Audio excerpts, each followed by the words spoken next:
Nestled deep in the woods near Salem, New Hampshire, resting atop a mountain known by locals as Mystery Hill, exists a peculiar site like no other. A site full of strange rock formations, mysterious man-made stone structures, and a labyrinth of hand-built caves. There are countless different theories about who is behind this strange site. Was it built by ancient peoples? Is it the home of a long-lost civilization? Could it have even been left behind by aliens? No one seems to know exactly how it came to be, but one thing is for sure.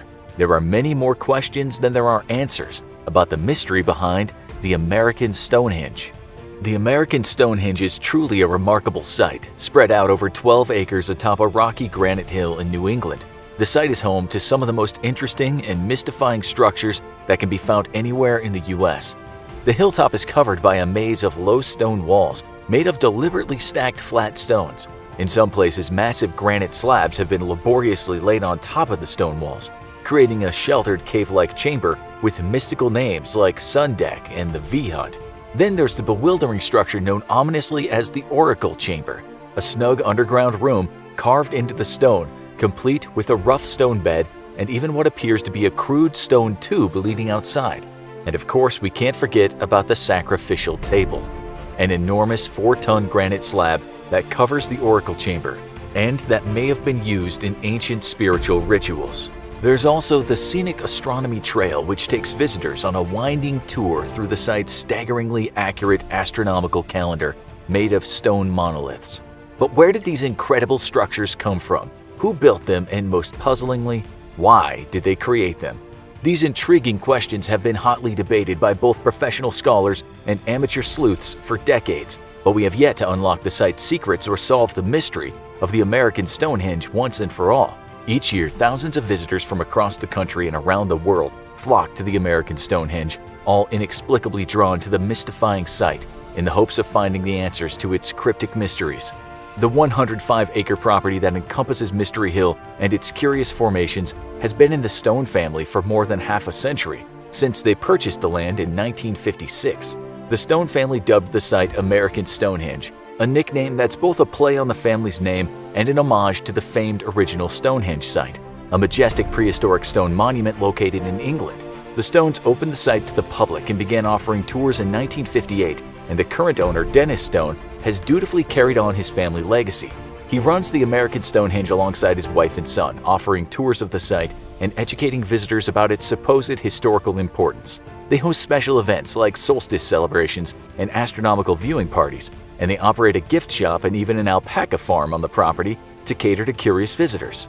Dennis and his family firmly insist that the American Stonehenge is the oldest man-made structure in the entire U.S., and visitors on the site are invited to view a 10-minute video that explains Dennis's version of the site's history and meaning. But they don't have to take Dennis's word for it. For just $12, visitors can explore the site for themselves and come to their own conclusions about the truth behind the mystery of the American Stonehenge. And there are plenty of intriguing things to be seen at this truly bizarre site. Locals had been aware of the strange stone structures atop Mystery Hill for hundreds of years before they became widely known to the public, but the site had mostly been ignored, assumed to be the work of early colonial settlers in the area. Things changed in 1937 when the property was purchased by insurance executive William Goodwin.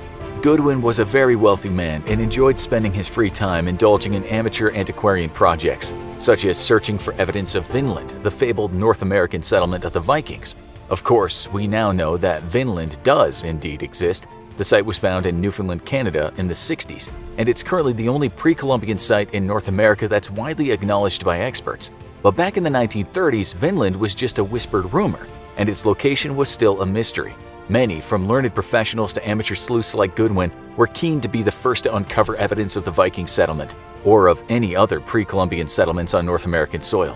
When Goodwin took possession of the Mystery Hill property, he was convinced that the low, roughly hewn stone walls were the ruined foundations of some ancient building, and that they were proof that the site had been home to a previously unknown group of pre-Columbian settlers from across the sea.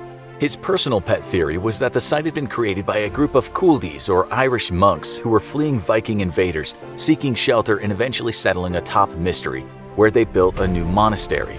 To date, there's been no solid evidence brought to light that would support this theory, but that hasn't stopped it from spreading and spawning other imaginative theories about the pre-Columbian settlers. Theories abound about different groups of European explorers reaching the eastern shores of North America before Columbus officially discovered it in 1492, and plenty of people believe that the incredible structures at American Stonehenge are the product of early Celtic settlers, adventurous Viking invaders, or even intrepid Mediterranean explorers who arrived before the 15th century.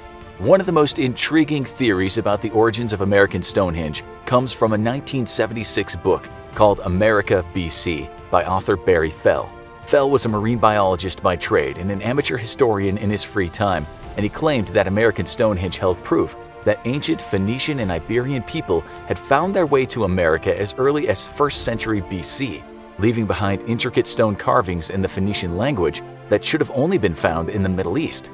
Experts have since debunked Fell's ideas, but surprisingly, his is not even the most outlandish theory about American Stonehenge. Some take things a step further and look for answers to the site's mysteries beyond our world. One of the most astounding features of American Stonehenge is the Astronomical Trail, a peaceful half-mile hike through the serene woods, complete with panoramic views of the surrounding hills, which takes visitors through a sprawling astronomical calendar. Like its namesake in England, the American Stonehenge's astronomical calendar is made up of standing stone monoliths and functions like a huge sundial, with individual stones aligning perfectly with important solar and lunar occurrences, like the spring and fall equinoxes and the winter and summer solstices. But some skeptics claim this is nothing but a coincidence, but many more believe this was a purpose-built structure designed to help early people track the passage of the seasons for farming or even ceremonial purposes. More than one credible surveyor has carefully studied the site and confirmed that the alignment of the stones is consistent with what astronomy would have been like thousands of years ago, which, because of the Earth's tilt, would have been slightly different than the alignment is today. All of which begs the question, how did ancient pre-industrial people amass the in-depth astronomical and mathematical knowledge required to build such an accurate model of the movement of the heavens? For some, the answer could only be, of course, aliens. This theory is so popular that it was covered by the legendary TV show Ancient Aliens, in an episode that posited that the American Stonehenge was actually built by ancient druids who somehow traveled to North America to share the illuminating knowledge that they in turn had learned from their alien mentors, or something like that. Anyway, not all of the theories about American Stonehenge are quite so outlandish. One of the more popular and more palatable theories about the American Stonehenge is that it was created by the ancient Native Americans. Extensive carbon dating testing has proved that some parts of the site are indeed more than 4,000 years old, and archaeological evidence from the site and other nearby digs prove that early Native Americans definitely lived in the area. Fragments of bowls and stone tools have been found nearby, along with evidence of large fire pits of the type used to make pottery, and the area is rich in the clay deposits that would have been needed to make ancient pottery. Many of the site's massive stones also show evidence of having been quarried using primitive stone-on-stone techniques. Did ancient Native Americans settle atop Mystery Hill and build the structures that we can still see today? Or did they perhaps use the site for their ancient ceremonial rituals? Was the monstrous 4-ton stone slab actually used as a sacrificial table? There are grooves carved all around the edges of the stone that appear to have been designed to funnel liquid off the tabletop and into a bowl placed under the table. Is it possible that these grooves were used to collect the blood of sacrificed animals, or even humans, as part of a gruesome ancient tribal ritual?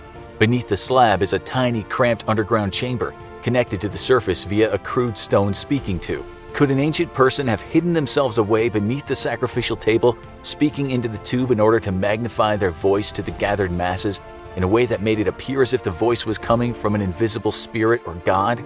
It's unlikely that we'll ever know exactly how early Native Americans used this site more than 4,000 years ago, but we definitely know that they were there. We also know about another group of people who were most certainly in the area of Mystery Hill hundreds of years ago. Early European colonists flocked to the eastern shores of North America in the 17th and 18th centuries and established the first permanent colonial homesteads, permanently altering the existing landscape in the process. Could the American Stonehenge be the ruins of an early colonial settlement? Many anthropologists and archaeologists believe so, and they also have some rather less mystical explanations for the peculiar structures that can be found on the site. Historical records clearly show that a man named Jonathan Paddy, a shoemaker from Europe, settled in the area in 1823 and built his homestead atop Mystery Hill. on the very same site as the American Stonehenge. Experts are convinced that what at first might appear to be a sacrificial table used for gruesome and bloody ancient rituals was actually simply a stone table used by early colonial farmers to press fruit and collect the juices, or to extract the lye from wood ashes as the first step in the onerous chore of making lye soap. As for the caves, rather than mysterious ancient structures with unknown cryptic purposes, most experts believe that they were simply a crude form of food storage used by colonists in the days before modern refrigeration technology. Plymouth State University archaeologist David Starbuck is one of the country's foremost experts on the American Stonehenge, a site that he calls unquestionably provocative, puzzling, and above all controversial.